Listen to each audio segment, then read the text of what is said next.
This podcast is rated R for restricted. Under 17 requires accompanying parent or adult guardian. Mission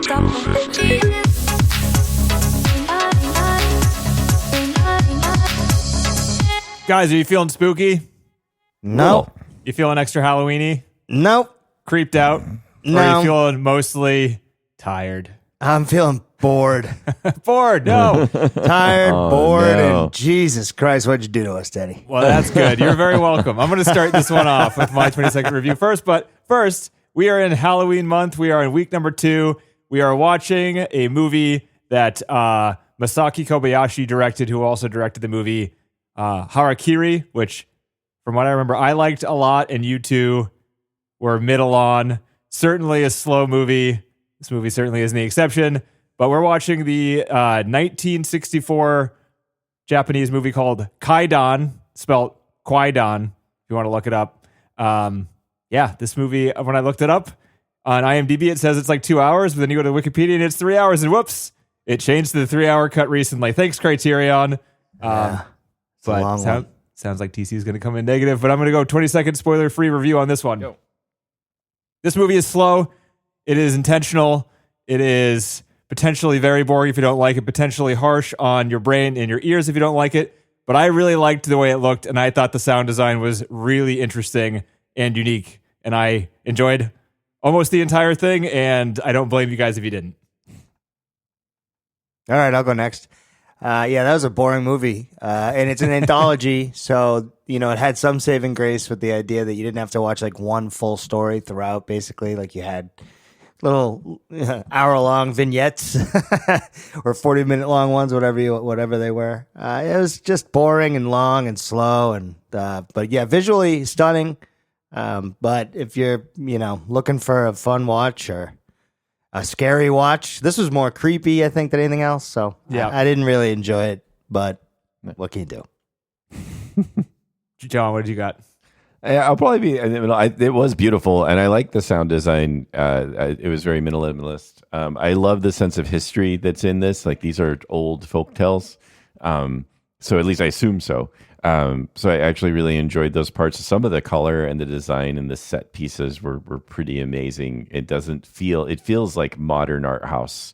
It doesn't feel like an old film in a lot of these places. So I enjoyed it. It was tough to do this one where we had a quick turnaround for this one to watch it because we had to do a Monday show instead of a Thursday show. You guys didn't even have to do commentary. I did the commentary. You did? Oh, wow. I was wondering how far you went into that. I think that's what hurt me here was I was kind of rushed to watch it. I had to watch it just last night late.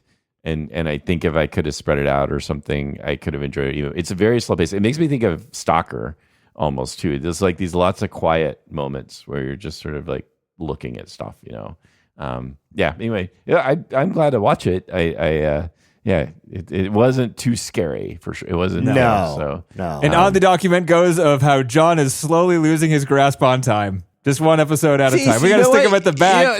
That way he can take up all the time he wants. No. All it was a continuation of he always goes last. That's the trick. Jenny goes first and takes way too much longer. All we're going to rotate now is me and Denny. Even longer. Yeah, John's just last. I can just go ahead and go even longer because you guys aren't holding to the 20-second rule. We Why are. should I? No. I do my best. No. Yeah, go back about and 30 check. seconds. I'll send you timestamps. I'll do the last 3 episodes, John, and you'll be shocked. There you go. That'd be fun.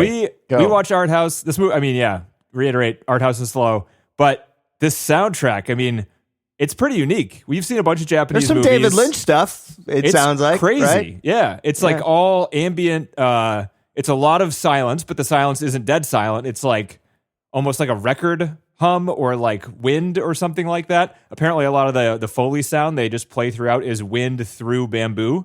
Is kind of that low key. Like even in the intro part where they're showing you the water droplets or the ink droplets in the water, the blue and the red, and you hear like occasional chimes and stuff, but like there's a hum underneath all of it throughout the entire movie.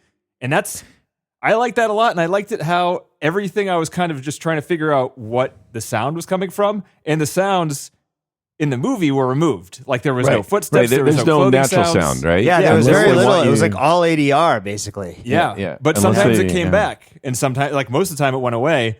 And even when they were trying to synchronize like the sound effects to what was happening, like when he was crashing around at the first of the end of the first act and he was crashing through wood, it would be wood crashing sound, but it would be like 2 seconds after he falls. And there would be like the shots of them hitting the bell, and it would like the wood would be going towards the bell, and then the bell sound would come like a couple seconds after you expect it to hit. All that shit was intentional, and it was done during a remix, which cost them even more money than this movie initially cost them, which is quite a bit of money. Oh, wow. But I caught on to that in the first viewing, and then listening to the commentary track about how all this weird shit was 100% intentional to like keep you on the back of your feet, kind of like to make it so even like it's slow, but they try to do a lot of stuff with the sound to make you keep guessing, like just be unpredictable in the sound. I don't know. I was pretty Which much kept me engaged. I was pretty much on my back the entire movie. Yeah. So bored. I can see that. I mean, the story isn't that It just takes great, forever. Everything and the shots, every shot is like drawn out, but it's so pretty. You can appreciate because of the Yeah. sets and stuff, but I don't know. Yeah. I got more and more into it as it went on because I thought in the beginning it was pretty distracting and how obvious it was that the backgrounds were just painted set backgrounds. Yeah, it was tough. But by the end, I kind of got into it because it was so consistent how every set was that. And I just kind of got into the idea that it was like a world that they were in where they did a good constrained. job in that scene where or not the scene, but the whole story where they're fighting and they're, there's like a lot of action in it and it's all boat within a scene? set. And you're almost like, this is actually impressive just because they're trying their best and it's 1967 or whatever. You're talking And about the it's- boat the scenes where they're ocean jumping- and the yeah. boat scenes. And I mean, like that was pretty impressive for being on set. All that water on a set. I know. That's a lot of fucking water. There was Right. a lot of sets with a lot of water in this movie. And just some of the timing stuff that they had where the boats fell a certain way. And the violence guy, was fast. It was fast, but like they must have shot it slow and then sped it up or something because It kind of seemed because it seemed too fast a Right, little bit. right. But everyone else seemed slow. It was just that one guy that was like the badass warrior seemed like he was going faster than everybody else. Yeah, Maybe yeah. he was just really fast. That's what I assumed. right. But maybe. Well, yeah. But it was gruesome too, like the violence when he gets shot in the face and then just falls down. That's Yeah. good stuff. It didn't seem like overly dramatic or whatever. no, could have been. Because some of it Well- was overly dramatic. Some of it felt a lot like a stage play. Yeah, like when she's the ghost and she's like coming into his face. I kind of like that. I was like, wow. Where it had the same shot like 4 times where she's yeah. like going from Saw top right him to bottom over left. and I'm like, over ooh, again, they're yeah. doing it again. Yeah. I really you enjoyed remember? the intro just with the water in the ink. I don't know if that's what it was, but it was like just the ink splashes that were coming down in the screen. That was really just very pretty to watch. I like how they laid it all out too. Like gave you all the actors and all the stories beforehand. That they're just it's like, oh, it's an anthology. Cool. I had no idea, but I thought that was. And a these great credits way are to- really long because of it. Holy shit. Yeah, I know. But Titles it for sets it every all up. short. Yeah, Right? Yep. But it sets you up. But I like the little water droplet effects. I assume they were just like dropping ink in water or something. That's But what I it thought too. I thought it very was pretty. like based on her sewing stuff, right? Because then it cuts to her sewing pretty close to immediately afterwards. I guess it cuts to evil like the face. outside of their house. She But has yeah, an I mean, evil face. TC, you're a story guy for the most part. I know you like sound and you like visuals, but I think you've kind of pushed yourself into the corner of being a story guy. Yeah. And this story, it's good they had the good sound and the good visuals because the story was like nothing and it was so stretched out over time. I know. I didn't give a These are shit about very- any of the yeah, characters. Right. These are very minimal folk tales. So these are probably. I wonder if for their audience if these are very well known. Like The Aesop's third Fables type of tale, thing. the battle Yeah. of the whatever that one is, the Yeah. ship battle, that is very well known in Japanese Right. culture. Like so little to kids some learn about extent, it might be. I don't know. A different audiences like knows these tales, and so it's like Japan didn't but like this movie. Oh, okay. Yeah. Foreign markets like this movie a lot more Huh. than Japan did at the time. Maybe they already knew these, so they were even Maybe. more bored. Yeah. Like, this is a really boring way to do this. This is supposed to be an action scene. God damn it. Why do you have this guy singing this weird fucking song over Oh the my entire God. fucking thing and then cutting to paintings and then panning around I paintings? Wait, you couldn't Lots get of the footage? extra shit in there, man. Yeah. Lots of I extra really, shit I in really there. enjoyed it. I did just, too. I mean, yeah. I was in the mood for it or something. I don't know. I was watching it and I was like, shit, they're going to hate this, but I'm kind of liking this. I don't know why. Oh, so my first question really was, and I forgot, was going to be, so at what point did you think to yourself, TC's going to hate this? How long into it was it? I think when the during the first story for sure, Yeah. I think probably during the credits, I was like, "Uh oh." Uh-huh. Like It was the credits. it was the credits, but the I was first shot like, of the "Oh, actual no. movie, yeah, Oh, no. it was It's so gonna be long like in the this? credits, dude. They when it started doing credits for each short, I was know. like, "Fuck." I know. It would just dragged on and on and on. I was like, wow. I But just the let it opening run. shots of the house were cool, and I was like, okay, maybe we're getting into something that moves now. And there was a lot of camera movement in the movie, and I a lot of noticed it was that. pretty Lots good. of camera movement. Yeah. Yeah. And they would have like long shots where it pan one direction and then swipe to the right and then move in another direction. Like they were. And I was multiple thinking to camera myself, moves this is in a single shot. 1960s? They're Yeah. doing pretty good for that. I think a lot of the reason I liked it too is it reminded me of Stanley Kubrick in a lot of ways. Like some of the shots, one of the best shots in the movie The Shining is where Wendy's running up the stairs and there's like the two guys in the furry outfits that are doing something sexual in the bedroom and you can't really see what it is, and then it zooms in really fast with an odd music cue in the background. And there's a shot in this one where the woman at the loom, you think she's like the whole house is dilapidated and she's still in her room. Like the rest of the house is broken down and her room is fine and she's alive, and it zooms in really quick on her, like the exact same way, and her face is framed the same way as in that shot. So I saw a lot of like Kubrick stealing from this. Yeah.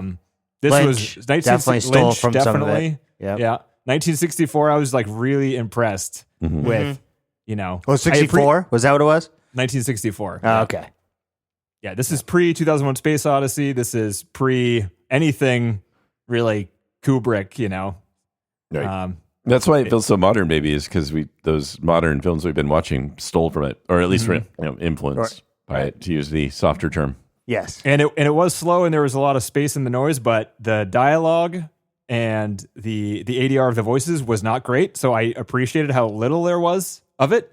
That's and true. most of the audio was this atmospheric shit. Like I don't even know what this is. It kind of reminded me of The Shining because there's some weird dissonant, noisy stuff going on in the Shining soundtrack. So I kind of got that vibe too. But definitely not as scary as The Shining. No. Yeah, No, it wasn't very scary. I was so almost surprised. relaxed by this viewing. Like it was so slow, and it was more like a fantasy story with ghosts in it, right? As opposed to like a horror movie, like a Interesting. historical fantasy, and every story had ghosts in it. And I really also liked, so the two things that I liked it more and more as it went on, and I'm going to talk for as long as I can to keep it positive for as long as I can. It was the second thing was the fact that I got, so it was the backgrounds I got used to, and then how similar the ghost stories were to each other. Like there was no real connection between any of the stories except for the way that the ghosts worked within each of the stories. I kind of like that because it seemed like it was building a whole world, and like the way the backgrounds made it look strange, and the way the skies always looked fucked up in all of the different scenarios, and the ghosts had the same rules. It seemed like it was creating like a separate world that kind of got a little bit lost in, not gonna lie. That's cool. Yeah. Which is weird because I didn't give a shit about the characters. Well, again, but this tone of it was just folktales. The sort of tone didn't make me feel like I needed to be like really involved with the characters. There's almost like a Are you saying you detachment. didn't really care for the guy that was being ripped off by Rumpelstiltskin in that folktale? Yeah, You don't feel bad for that guy? Not too bad. Or the guy But, that left and came back to a cursed house. I mean, you know. Yeah, it just felt, again, I don't know. There was a sense of like, I know these are tales told all the time. You're not like, oh no, what happens to this guy? It's more like, oh, this is a crane wife situation or whatever. He's not supposed to say that this happened, that he met her, and of course he's going to do that. And he does it in a way that's totally stupid. And Right, you're of just course. like, But well, come that's- on, man. that's like, Why? this is all, no, we all just know this is going to happen. Actually, I was surprised he didn't die. I assumed that he was dead at that point. I was surprised that his wife was the same person. I thought it was a different person. I thought the Snow Queen or whatever was going to come as a separate person. Yeah, that's what I did too at first. Yeah. Anyway, which was your favorite? I liked the second and third ones the best. You have to The, pick one. the Snow Woman and, well, I think the Snow Woman one I like the best. With the third one being a close second. The you battle see which- one went on Yeah. for like so when I first started watching the battle one, I was like, That's okay, the this- earless one. The yeah, third the one. earless one. I was Yeah, like, yeah.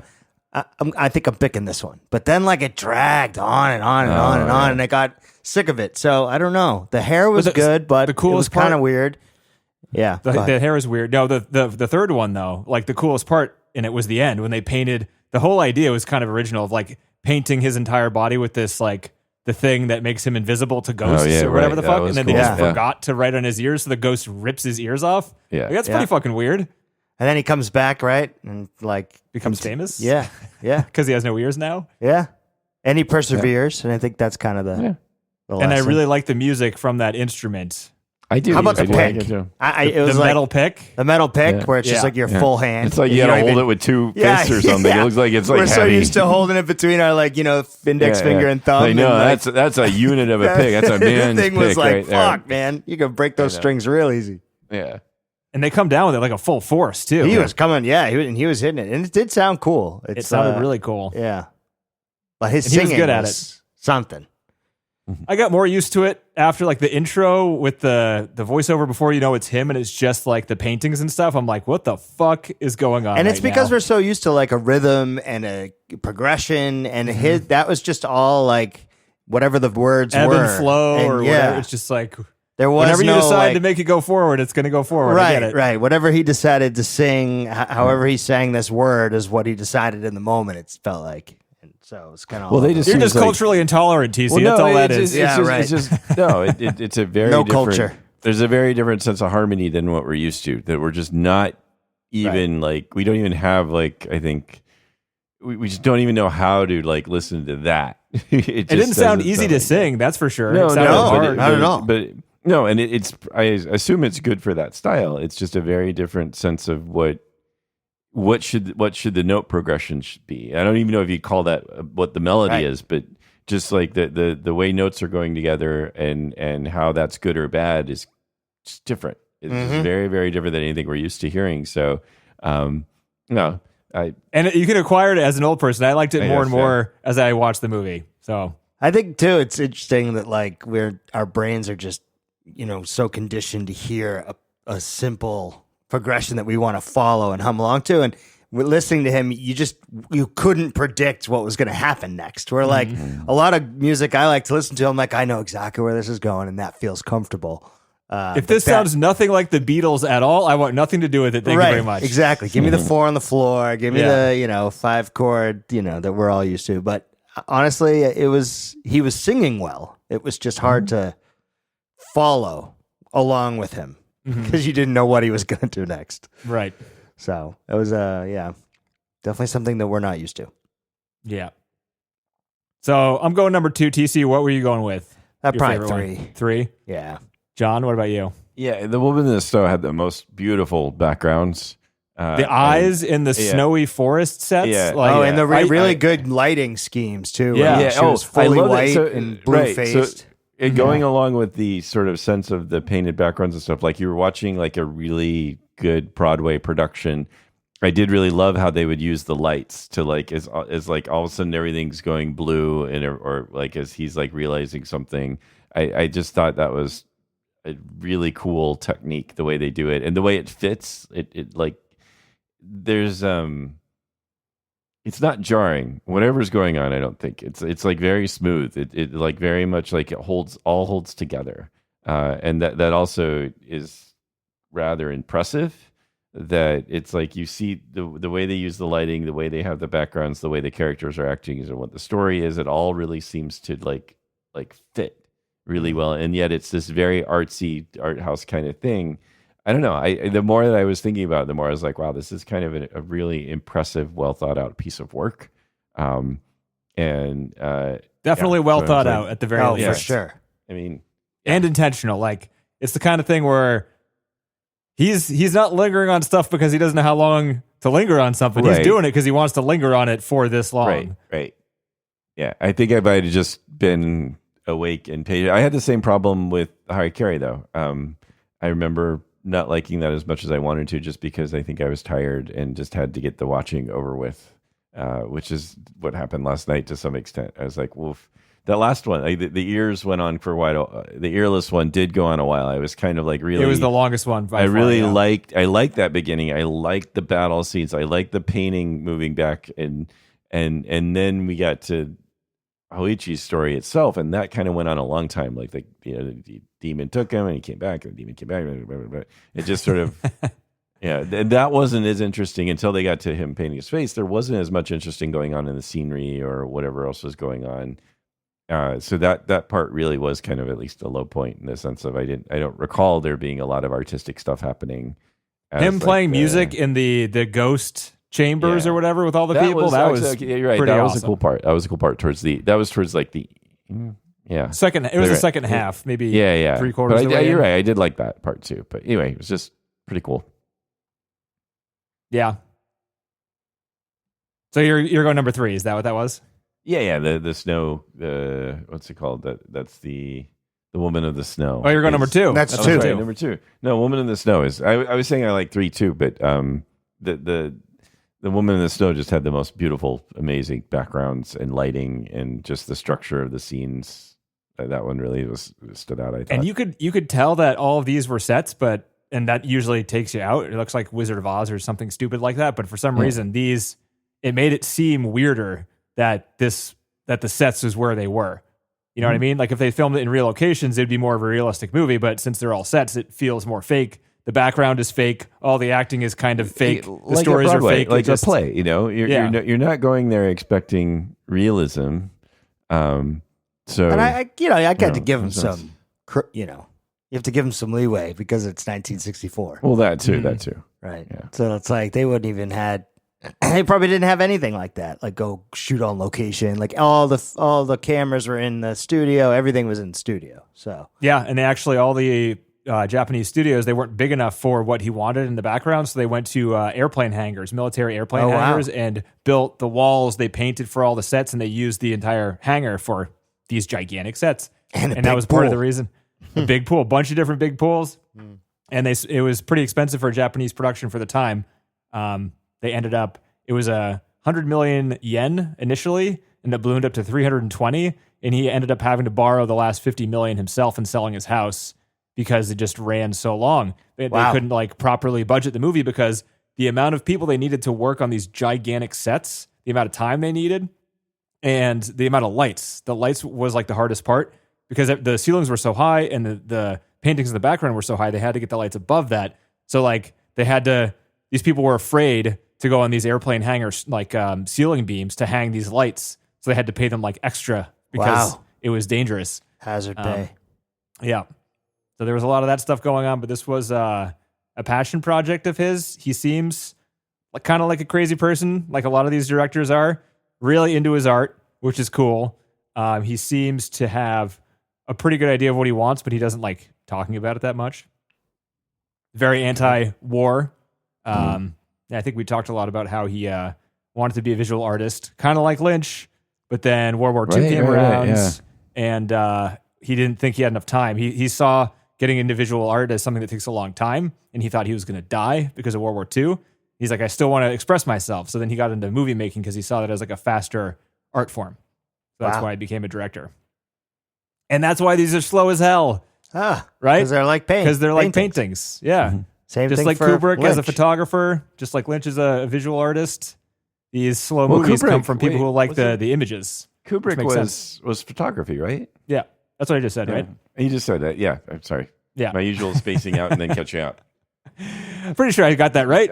No. I just have to do that at least once per episode. It's my trademark now. Okay, That's true. good. Okay, Yeah. cool. You're losing your mind. It's documented. I'm just staying in character is what I'm doing. Oh, okay. This is a character. Okay, he's very is it? meta. He's in Yeah. Gives the listener a sense of comfort. That's right. How long is 20 seconds? What did you just say? I can't hear. I can't see. Everything hurts. Yes. I'm tired. He's tired. Yeah, but they spent 6 months, the director and the music producer, whatever you want to call it, writing and making all these sounds. You ever heard of you want to get into trivia? Yes. Anything else we want to talk about in the movie? No. John? I'm good. Not really. We didn't talk about the fourth one or the first one. Let's pause. The first one, the hair. Was that creepy at all? Not. It's a little weird. A little creepy. I got a little creeped out when it zoomed in on the hair on the corpse and the hair started moving. I was not expecting the hair to start moving on the corpse. Yeah, that was a little creepy. Yes, I appreciated what it was doing. The sense of his guilt and sort of his remorse and being sort of driven mad. Are we supposed to believe that he's so sad that he goes back and spends the rest of his life with this corpse as he goes crazy. That's why he's aging so fast. It seems like that's what I was sort of guessing. I was guessing somehow he just was stuck there, but then how did he feed himself or whatever?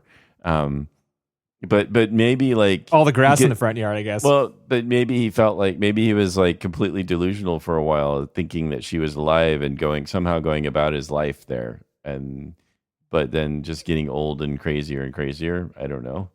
I don't know what we were supposed to think. If it was supposed to be that somehow the hair made him older, the creepy hair attacked him and made him into an old person. There are a lot of Japanese folk tales about women's hair being evil. They turn into snakes and they attack the men. That's what happens. I mean, that sounds right. Yeah. So that's kind of where it came from. Just old Japanese sexism right there, you know? Okay. Okay. But so this movie had a few different cuts. The 161-minute version of this movie. Getting into trivia on this one. This movie is 183 minutes long. That is the original cut. The first priority of this movie when it was done was to send it to Cannes, because that's the best way to get Japanese movies worldwide fame back then, I guess. There's probably better ways now, but Cannes was the best way to do that for this type of movie. Cannes at the time, 1964, had a hard rule that was pretty new, if not new that year, that the movie had to be under 2 hours. Very odd rule. Seems like it would eliminate a lot of movies. This movie's 183 minutes. He thought that he would cut it down. The director thought he would cut it down and then negotiate with the people at Cannes. So he cut it down to 161 minutes. Still not close to 120. But then he went to Cannes and they're like, it's 2 hours, dude. It's 2 hours. So then he took the entire second section of the movie, The Woman of the Snow, cut it out. Cut it down to exactly 120 minutes. Oh, wow. So he cut out the second section and he cut other small things to get it to exactly 2 hours. That was the best. Yeah. But it's the shortest one. And I think the fourth one's probably the weakest one, but it also needs to be there because it's the end, right? Right. It addresses the end. It kind of has to. The fourth one was weak. I did sort of like the effect was good. The effect was good. This sort of comic twist too about how it's sort of almost fourth wall breaking, kind of about the writer and the editor or the publisher, I guess, coming in. So that was kind of a sort of like humorous, kind of an easy way out too, though, isn't it? It's like you figure out the ending. You're like, fuck you, you tell me the ending. I'm sitting here for 3 hours. I know. Meanwhile, here's the author trapped in a whale. But I did like the jump scare actually got me at the end. Yeah. When like one of the producers or whatever turns around, looks in that pot and screams. Like I might have just been like dozing off, but like the loud noise, it got me pretty good. So one jump scare at the end of the movie. Why not? Yeah. So yeah, cut it down to 161 from 183 and then down to 120. And then that went to the Cannes Film Festival. It won one of the awards, I think the Audience Award or something like that. So it did pretty well. And then the 161-minute version was easier to sell. So they ended up screening that one in a lot of different foreign areas. The 183-minute version became pretty extinct years after the movie came out and it stopped running in theaters. Toho was the production company. It's a pretty well-known Japanese production company that still is probably the largest one in Japan.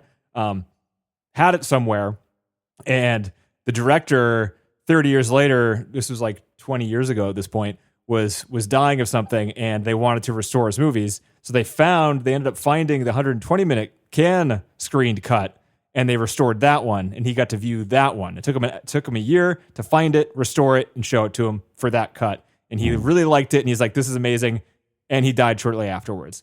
It took them 2 more years to find the 183-minute original negative, because it was like way deep down somewhere in the Toho warehouses. And the only reason they found it is because they were moving warehouses. So they went through literally everything in the warehouse, and they ended up finding it during that period of time. Wow. And then they took it and sold it to Criterion, or however that works, and they restored it in 2K, and that's what we watched, the original one. Pretty cool. Yeah. So at least we know, like, the same people who did the 120-minute version restoration did this one, so he would have liked it.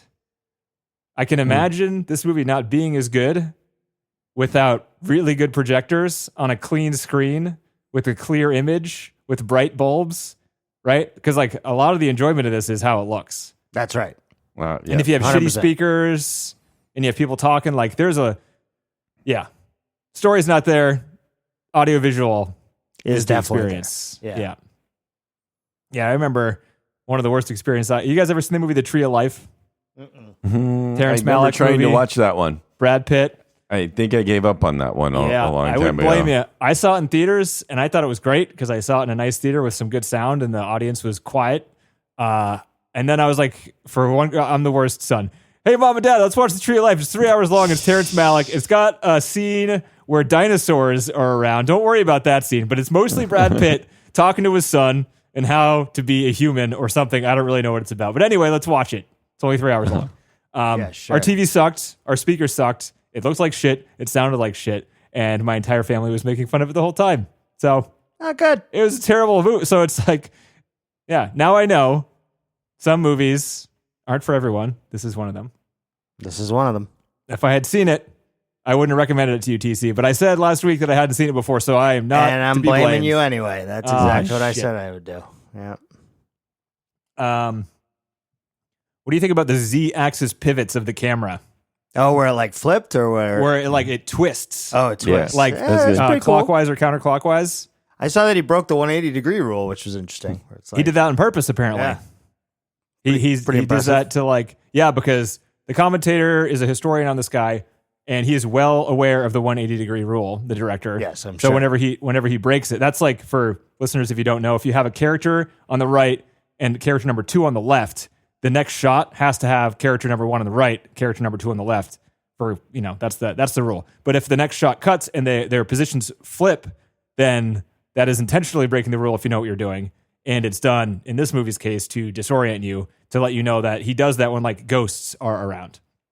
There's a lot of lighting cues, a lot of editing cues, a lot of acting cues, and sound cues whenever ghosts are around.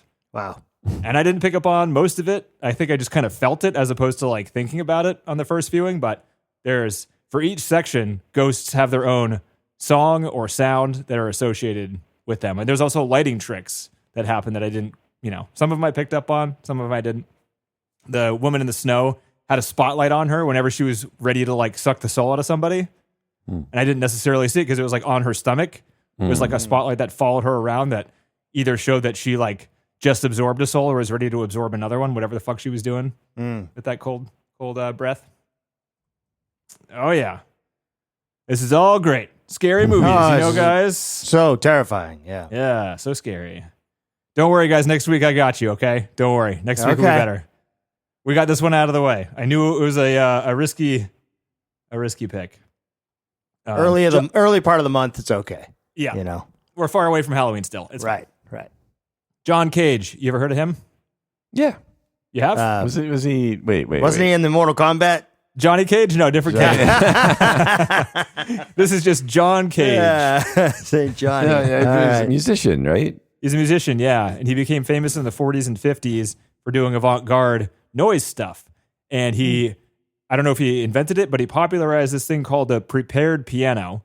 And that's when you have a piano and you put shit on the strings inside the piano chamber and record it. You put paper clips, coins, wool, metal shit, anything really. And then play the piano and record it from inside the piano, and it makes weird sounds. They use that a lot for story number 1 and throughout the other stories as well. So that was a big influence. Imagine this type of music, 1940s, listening to it. Probably just think it's trash, just like a lot of people would think this soundtrack is these days. Well, that's true. Potentially.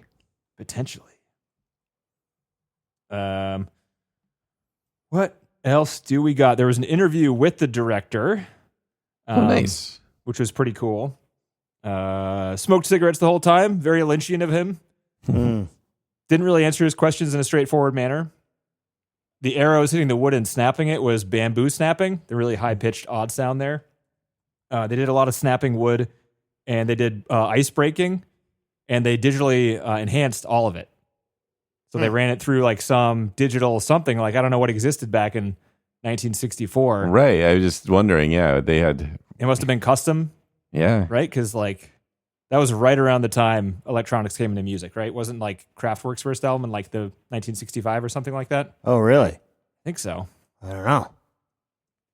First album. No, 1970. So this was 6 years before even that. Huh. I don't know. They must have been customs. They must have had like a computer board. I don't know how that shit works. Somebody smart doing something original. Something that was also different in the 120-minute cut is that the first section stopped when he was looking into. He was still in the house. He was going crazy. He looked in the pool and he saw his old face in the reflection in the water.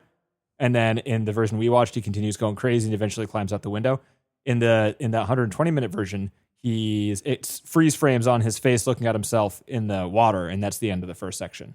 And then it goes to the third section from there. But the person on the commentary track thought that was a better ending in his point of view because he likes the idea of him being trapped in there and going crazy as opposed to getting out but being attacked by the hair and that freeze framing there. He thought that was weird. And I couldn't disagree. Yeah. Yeah. I don't disagree. Yeah. It's going to be a short one, guys. Hey, that's okay. That's all right. This movie is the 10th highest rated horror movie on Letterboxd. Wow. It's not a horror film. It's not. It's not. It's definitely not a horror film. It's too bad. I mean, again, I liked this and I liked what it was, but I was looking forward to, it's going to be like Creep Show. You know, it's going to be like a horror anthology. And with horror VHS. you can get really weird fast, you know, and just have it, you know, and they're dead. And then you can move on to the next one. You know, it can be a lot of fun. So it's like, oh, yay. No, that's not what it is. Did you ever, so these we won't do, but these are fun ones. You ever see Trick or Treat? No. Trick or Treat. That's an anthology horror movie. Pretty good. VHS. Anthology horror movie. I didn't know VHS was an anthology horror. I just thought it was something about a videotape that kills you. No, it's this person finds a videotape, like a bunch of videotapes, and plays them, and each videotape has a different little horror movie short on it. Oh, okay. And then there's the ABCs of Death. Those are extra short. There's 26 of them for every letter of the alphabet. Some of them are like 2 minutes long. Oh, very nice. Yeah, that one's really good too. So there you go, John. Hey, I got some. Got a viewing some thing. time. Hold on, the next movie we're watching is 4.5 hours long, so you might have to hold on and You wait. better not be 4.5 hours long. No. I It quit. is long. Okay. It is long, TC, but you're going to like it. Okay. Well, And you've probably both already seen it before. long and you're going to like it. Yeah. Yeah. So shut up and watch the movie. Right. Top 250. No. I'd be a close. I don't know. I'm really on the fence about that. I would just probably go no, but I don't know. It's close. This has been influential. Like, it's hard to say given its age and the way it looks. Yeah, it's really on the edge for me. I don't know, Denny. You want to? I'm going yes. I saw way too much The Shining in this movie to say no. I could see a lot of The Shining in this, and I really appreciated that. And even beyond that, the score was really unique. And if someone was going for like an art house movie, like what is a good movie to get into art house? This might be my top pick for that. Because I mean, what would your pick be to get into it? Yeah, to be like, what's a good art house movie? They're all kind of hard to get into by definition, right? Couldn't tell. If it's accessible, then it's not art house. That's kind of right. what art house is. Right. Yeah. That's a good. I don't know. That'd be a good question. Like first of all, it's like it's hard to imagine the person who wants to be in art house. Like that just happens. You know, you are. No, some people want to be insufferable snobs. I've heard about this art house thing. I really want to like it. I don't know. That just doesn't. Are there people like that? Some people to think. Yeah, some people want thought-provoking movies, and that's fair. I think. Well, yeah, because most movies are not as thought-provoking. You can go watch. I'm just trying to think like what's the idea of like dipping your toe into the art house waters. I mean, what would that be? Anyway, I think Eraserhead's probably a pretty good start. Probably, too. yeah, probably David Lynch. Yeah, really. I think too much, too deep into the pool. Right into the deep end, John. Come on, hop in. Yeah, water's full of blood. Let's go.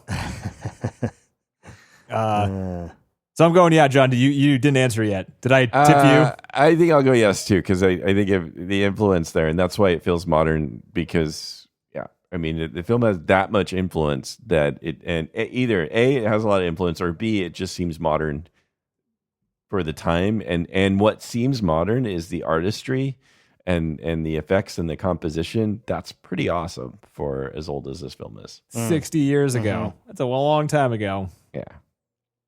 And I'm going to do something I don't think I've ever done on the podcast before this week. Oh, what? I'm going to retroactively move Barbarian from a no to a yes. Okay. Yay, join the club. I'm moving it up. He's moving it up. I was thinking about it and I felt bad. And I was looking at my list and I was seeing all the movies teetering at the 250. And I was like, you know what? These movies, they're not as good as Barbarian. So. Well, there you go. Yeah. You're in a Kreger phase. Good for you. Yeah. Everyone can change their minds, you know? As long as you're not in politics, then you can feel free to change your mind. Yeah. Right. New information comes around. It's good. All right, guys. Week number 3 coming up. We got somebody who maybe, you could maybe say his other movies are somewhat horror, and you can maybe say that this movie is not horror, but we're going to watch the 2007 movie Zodiac by David Fincher. Okay. You know, so Denny, just to point out something that we How saw, bad my categorization is for this so year? far, Yes, I understand. So far, you're just not hitting the mark.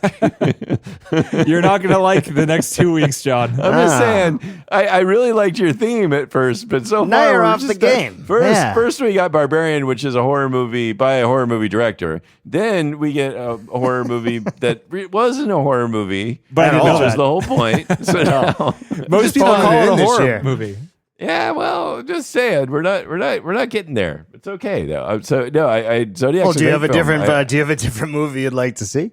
No, so I'd be happy to see Zodiac. If you think Zodiac isn't a horror movie, the 4th movie is not a horror movie either. So I'm stretching it, John. I'm stretching it. it's okay. I mean, we're It's out of all right. movies. That's kind of the problem. Yeah. Yeah. All right. That's fine. Zodiac Right. is scary It's as not fuck, Denny's though. fault. We're Yeah, just it is. out of movies. Yeah, you are definitely. Yeah. So if you want to, this one wasn't scary. Kwaidan was not scary. Zodiac is scary. So So get used to it. yeah. All right. All right, guys. All right then. Sounds Hey, good. Thanks All everybody right. for listening. Yep, Talk to you thank later. you for listening.